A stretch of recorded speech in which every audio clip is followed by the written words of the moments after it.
ஜல்லிக்கட்டு போட்டி நடத்தப்பட வேண்டும் என்று தமிழகம் முழுவதும் மாணவர்களுடைய போராட்டம் எழுச்சியுடன் தன்னெழுச்சியுடன் நடைபெற்று வருகிறது. இந்த நிலையில் ஜல்லிக்கட்டு போட்டி நடத்த வேண்டும் என்று பாமக சார்பில் பல போராட்டங்கள் நடத்தப்பட்டுவிட்டது. பாமகவின் இளைஞரணி தலைவரும் நாடாளுமன்ற உறுப்பினருமான அன்புமணி ராமதாஸ் நம்மிடம் இருக்கிறார்.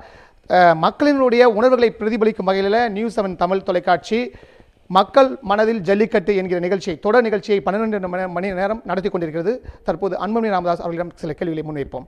சார், ஜல்லிக்கட்டு போட்டி இதுவரை இல்லாத அளவிற்கு மாணவர்கள் மிகப்பெரிய ஒரு எழுச்சியை காணப்படுது. இதை எப்படி பார்க்குறீங்க? முதல் இது வரவேற்கத்தக்கது. இது காரணம், இது தமிழர்களுடைய பண்பாடு, நாகரிகம், கலாச்சாரம் கடந்த 5000 ஆண்டு காலமாக கடைபிடித்த ஒரு கலாச்சாரம். இது ஏதோ ஒரு உச்சநீதிமன்றம் தீர்ப்பு வழியாக இதை மறைக்க முடியாது, மறுக்க முடியாது.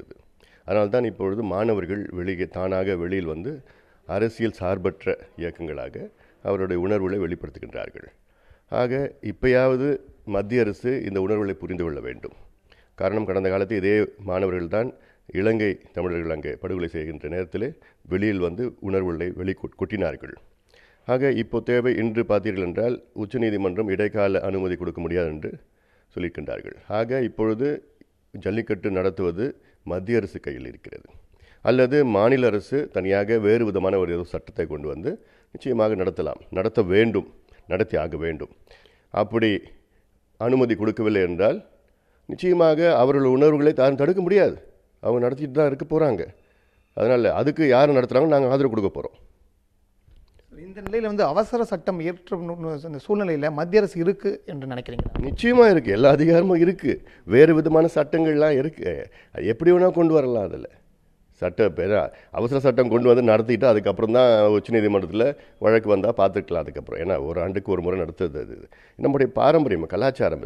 இதோ யாரையாலையும் வந்து தடுத்து நிறுத்த முடியாது. அதனால தான் இவ்வளோ மாணவர்கள்னா, இளைஞர்கள் மாணவர்கள் வெளியில் உணர்வுகளை கொந்தளிப்பாக வெளிவந்து கொண்டிருக்கிறது. அதனால் அவசியமாக நடத்த வேண்டும். அப்படி நடத்தவில்லை, அதாவது அரசு மத்திய அரசு கொண்டு வரவில்லை, மாநில அரசு வேறு விதமான சட்டங்களை கொண்டு வந்து, இது வேறு பேரை கூட கொண்டு வர, ஜல்லிக்கட்டுன்னு சொல்ல வேண்டாம், வேறு பேரில் கொண்டு வந்துட்டு ஒரு சட்டத்தை கொண்டு வந்துட்டு ஒரு அமைச்சரவை கூட்டத்தை கூட்டி சட்டத்தை கொண்டு வந்துட்டு நடத்திட்டு போகிறது. அது இந்த நிலையில் நேற்று இந்த போராட்டத்தை நடத்த முடியலை என்றால் நான் சிறை செல்லவும் தயார் என்று சொல்லியிருங்க. நீங்கள் என்ன திட்டம் வைத்திருக்கீங்க? நிச்சயமாக இப்போ இதை நான் அரசியலாக்க விரும்பலை.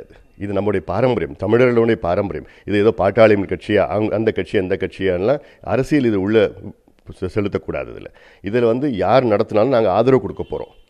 அதை அப்படி மீறி நாங்கள் ஆதரவு கொடுத்தோன்னு எங்கள் மீது வழக்கு வந்ததுன்னா எங்களுக்கு சந்தோஷமாக நாங்கள் ஏற்றுப்போம். நாங்கள் அதுக்கு சிறைக்கு போனால் மகிழ்ச்சியான, ஏன்னா நம்முடைய தமிழர்களுடைய பாரம்பரியத்துக்காக நம்ம சிறைக்கு செல்ல நான் தயாராக இருக்கிறோம். நாங்கள் அந்த விதத்தில் நடத்துங்க, நாங்கள் உங்களுக்கு பாதுகாப்பு கொடுப்போம், நாங்கள் நடத்திக்கிட்டு நாங்கள் உங்களுக்கு ஆதரவு கொடுப்போம். நாங்கள்